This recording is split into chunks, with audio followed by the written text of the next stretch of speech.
Pendant longtemps, il était admis que tout se passait à Paris, surtout en termes d'innovation. On va découvrir maintenant comment le territoire niortais tente de faire évoluer et de changer cette vision centralisatrice et comment le territoire développe au fil des années un terrain de jeu parfait pour créer sa start-up. French AssureTech en est une preuve.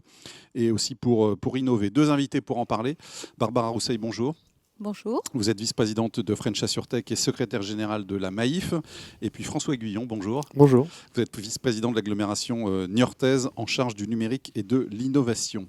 On va commencer avec vous, François, si vous voulez bien. D'abord pour nous présenter le territoire, simplement sa carte d'identité. Oui, tout à fait, très rapidement. Écoutez, Niort et son territoire, c'est un territoire qui est idéalement situé entre Bordeaux et Nantes. C'est une agglomération de 120 000 habitants.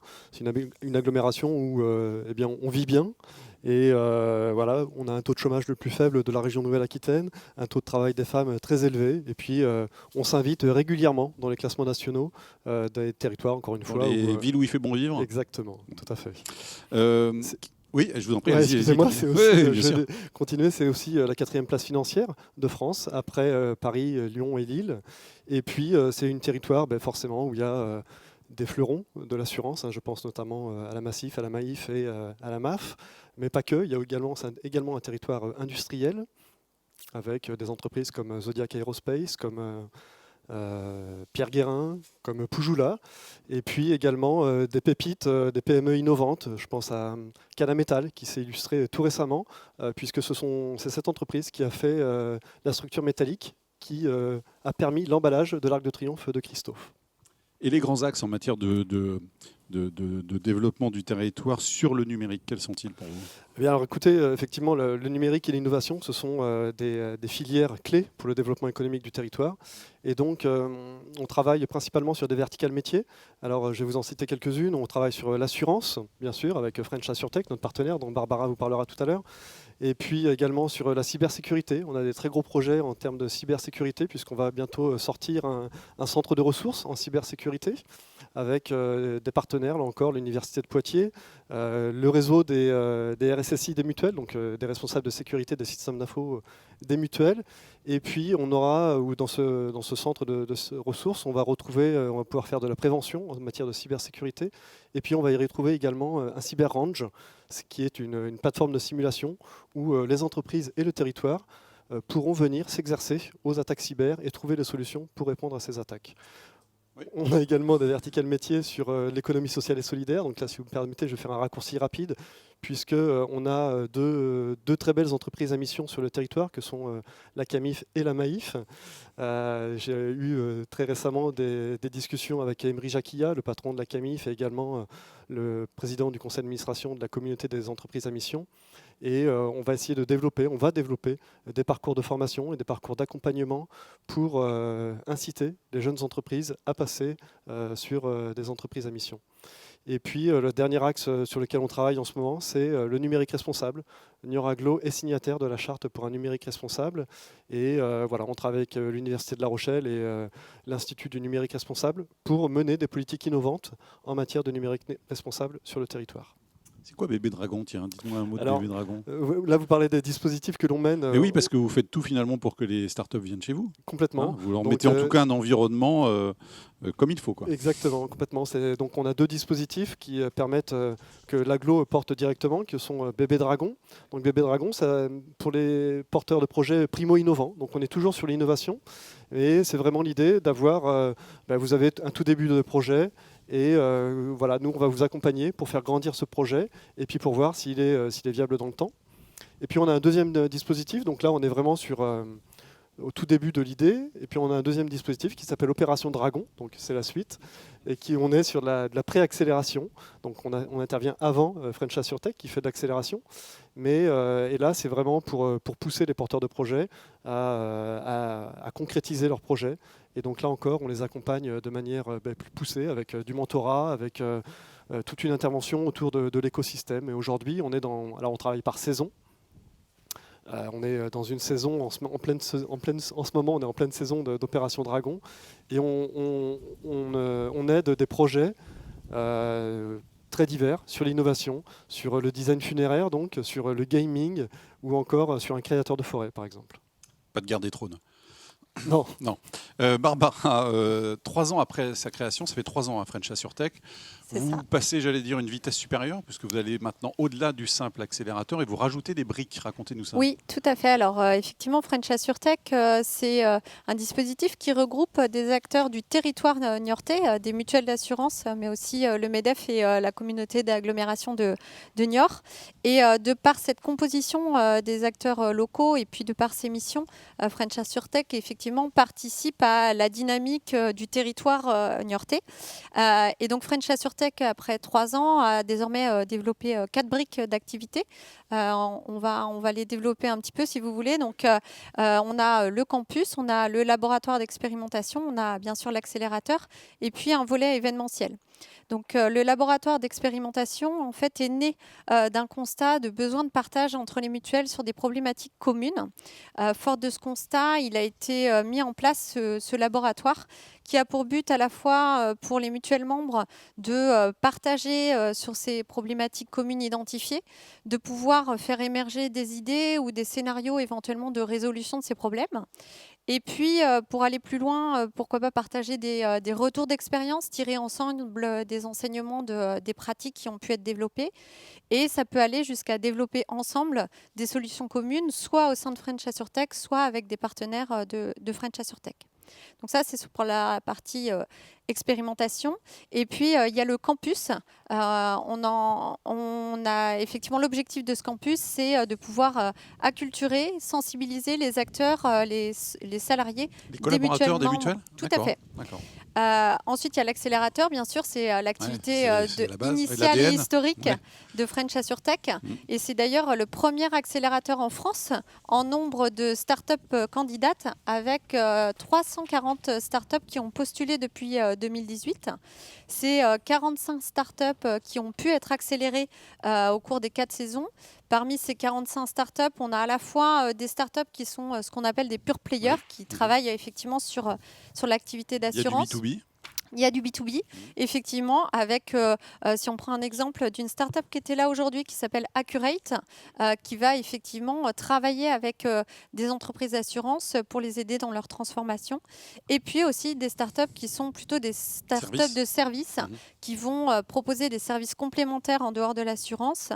Et là, on peut penser à Ernesty, qui est une start-up qui est accélérée dans le cadre de la 4e saison et qui propose effectivement du gardiennage de nuit pour des personnes fragiles, qui est proposé par des étudiants en formation en santé.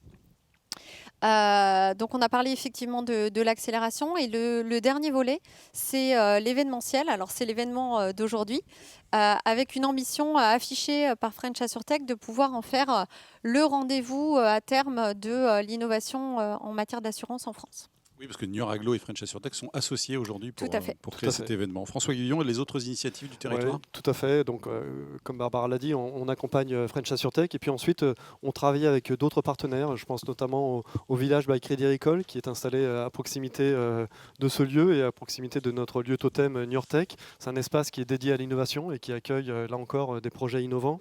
Je pense à Calixis, qui est notre pôle d'expertise des risques, où vous étiez l'an dernier, Stéphane. Et je pense également à notre cluster numérique, le SPN, le réseau des entreprises du numérique. Et puis bien sûr tout ça avec le soutien de la région, de la BPI et de l'Agence de développement et d'innovation de la Nouvelle-Aquitaine. Et puis les grands groupes ont aussi leurs initiatives propres. Oui, Chez oui. vous, à la Maïf, par exemple, c'est le cas? Oui, tout à fait. Effectivement, on est certes présent dans French AssureTech, mais les mutuelles qui sont effectivement basées sur le territoire niortais ont pour certaines développé des initiatives. Alors, je vais prendre un exemple, alors pas que Que vous Maïf, connaissez bien, c'est vrai mais- que Maïf Numérique Tour, par exemple, ou Maïf Startup Club, mais il y a aussi une initiative qui s'appelle le hackathon entre l'IRIAF et Covea, qui est aussi un bel exemple, Covea identifie des cas d'usage, met en place, met à disposition des datas, et des étudiants sur le territoire peuvent participer au challenge. Mettre l'accent sur le numérique sur un territoire, effectivement, c'est bien, mais il faut derrière aussi que les formations suivent. Tout à fait. C'est un axe extrêmement important. Si ça ne suit pas derrière, ça ne sert à rien. Oui, complètement. C'est vraiment une ambition également du territoire, c'est de développer l'enseignement supérieur et la recherche, et avec un objectif fort qui est de doubler le nombre d'étudiants sur le territoire d'ici 2030. Donc aujourd'hui, on a près de 3000 étudiants sur le territoire, avec des formations, avec plus de 90 formations qui sont proposées sur le territoire. et des formations qui sont bien sûr en lien toujours avec les besoins des entreprises du territoire et surtout très axées nouvelles technologies et digitalisation. Donc on a Excedia Group La Rochelle qui est sur le territoire. On a l'ENI, l'expert en formation informatique. On a bien sûr l'Université de Poitiers. On a bien sûr l'Université de La Rochelle. On a également le CNAM qui fait une formation sur l'intelligence artificielle et une autre sur le big data. Et puis on a tout ce genre de formation. Et du côté French AssureTech? Alors effectivement, French AssureTech, on a lancé le campus, on en a parlé rapidement, qui a pour objectif de contribuer à l'acculturation et la sensibilisation des salariés des mutuelles membres au sujet d'innovation. Alors aujourd'hui, le campus, il y a deux volets qui se développent. Le premier, c'est ce qu'on appelle les talks. Donc ce sont aujourd'hui, au sein des grandes entreprises, on a des ressources qui sont développées pour qu'en interne, les mutuelles sensibilisent ou acculturent leurs salariés sur des sujets d'innovation. Et l'idée, effectivement, c'est de pouvoir faire profiter, au-delà d'une mutuelle, qu'elle puisse faire profiter ses ressources à d'autres salariés des autres mutuelles. Et donc, à titre d'exemple, cette mutualisation, ça nous a permis de proposer 25 dates sur le dernier trimestre 2021 de regards croisés sur des sujets d'innovation ou de petits déjeuners, par exemple, sur la cybersécurité. Les mutuelles sont au service de l'enseignement supérieur et inversement, ça va dans les deux sens. Oui, et puis effectivement, on engage un certificat de manager de start-up qui sera proposé à compter de la rentrée 2022 avec Excelia, justement de La Rochelle, dont François a parlé. Et l'idée, effectivement, c'est de pouvoir le proposer aux salariés des mutuelles qui auraient besoin de développer des compétences de management de start-up. Alors, ça peut être par exemple les parrains dans le cadre de l'accélération de French AssureTech, mais ça peut aussi être des board members. Et ce serait un programme en 7 jours qui va concilier à la fois du présentiel, du distanciel, du synchrone, de l'asynchrone. Et l'idée, effectivement, c'est de pouvoir, en 4 modules, visualiser toute la chaîne de valeur d'une start-up et d'acculturer les salariés à ce mécanisme. C'est tout l'écosystème quand même qui en soutient derrière tout ça, non, François? Complètement. Alors, Ouais. il y a aussi, je rebondis sur la partie formation, puisqu'il y a également 2 dispositifs que nous, on déploie sur le territoire de Niort Agglo.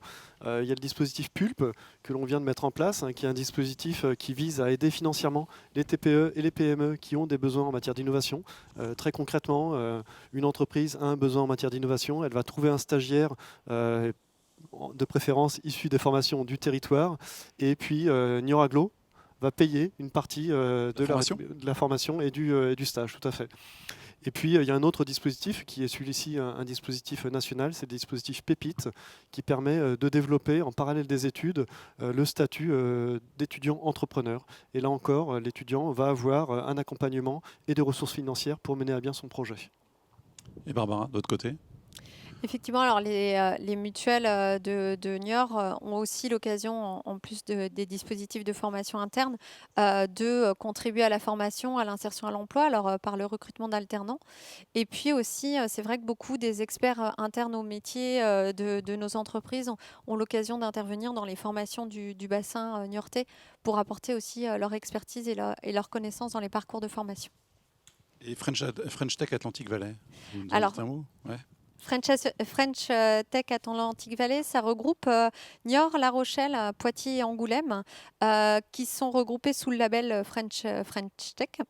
Et ça a pour but effectivement de fédérer l'ensemble des startups de ces 4 écosystèmes et de pouvoir donner une plus grande visibilité à ces startups qui ont pu se développer dans nos 4 écosystèmes.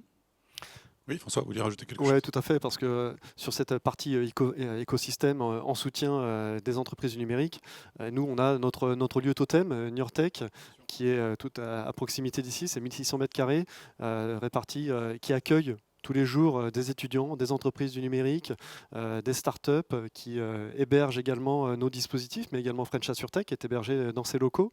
Et puis, ce sont des espaces de coworking et d'animation. Voilà, c'est là où on passe des petits déj pour animer l'innovation et le numérique sur le territoire, ou des sorties de bureau. À Niort, on ne dit pas after work, on dit sortie de bureau, toujours sur l'innovation et le numérique, avec des entreprises partenaires, bien sûr, qui viennent animer des ateliers comme Barbara en parlait tout à l'heure.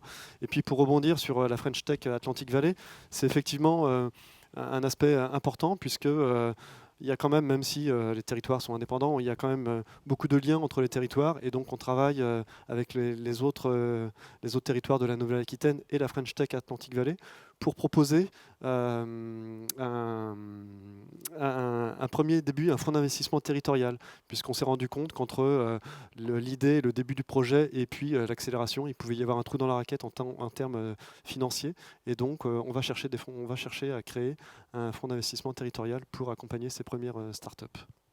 Avant de terminer sur votre ambition à l'un et à l'autre, alors à French AssureTech et le territoire, mais ma première question pour vous, François, justement, parce que c'est en lien avec votre ambition, c'est que vous avez quand même profondément modifié votre image, en tout cas l'image de l'agglomération et de Niort ces dernières années. L'ambition, c'est quoi? C'est de poursuivre dans cette modification Complètement. Ouais. Complètement. Hein, on a des entreprises leaders dans des secteurs très intéressants et on se doit de les accompagner. Donc, alors, on a deux méthodes, soit effectivement on les suit ou alors on impulse le changement. Et donc nous on essaie de mener ces deux types de projets, de mener des projets endogènes et exogènes, et puis tout ça pour bien sûr le développement économique du territoire. Voilà, la force. Votre vision, elle a combien d'années là aujourd'hui, votre ambition? Elle est, alors on est à la vision d'un mandat politique, oui, bien sûr. On dépend de ça nous, mais voilà, c'est l'horizon 2030, c'est bien, oui. Et puis on se doit donc de développer ce territoire en accompagnant autant que se faire se peut les entreprises. Et c'est pour ça qu'on va multiplier par 3 la surface de notre lieu totem Niortec. C'est un gros projet d'investissement. Et puis on va dès 2022 créer une technopole, donc s'inscrire dans une démarche technopolitaine où on va renforcer les liens avec l'enseignement supérieur et la recherche, avec les PME et avec les entreprises du territoire. Et tout ça pour le bénéfice des entreprises et du territoire. Donc, les nouvelles briques, vous nous l'avez dit tout à l'heure pour French AssureTech, quelle est votre ambition là, de 3 ans? Alors notre ambition, on en a un petit peu parlé. Effectivement, il y a des briques qui sont en cours de développement. Donc c'est effectivement de pérenniser, de développer ces nouvelles briques et notamment le campus dont on a parlé. Et puis c'est autour de l'événementiel, puisqu'on a pu l'évoquer, de pouvoir concrétiser ce rendez-vous annuel et d'en faire effectivement un rendez-vous qui soit vraiment identifié comme un rendez-vous de l'innovation en assurance et de continuer à contribuer à l'attractivité du territoire. Puis l'année prochaine, ici, on sera avec du public. Enfin, on l'espère en tout cas. On l'espère, exactement. C'est l'ambition, voilà. Évidemment. Merci beaucoup à tous les deux. Merci pour vos éclairages. Merci beaucoup. On a évoqué notamment ce matin avec Eric Sadin l'intelligence artificielle. On va y revenir maintenant avec Cédric Joulin. Il est expert data chez Kereon Intelligence. L'intelligence artificielle et la vision par ordinateur, c'est le titre de son intervention maintenant. Quand l'ordinateur s'inspire de l'œil humain, la parole est à lui. Il nous rejoint dans un instant sur ce plateau.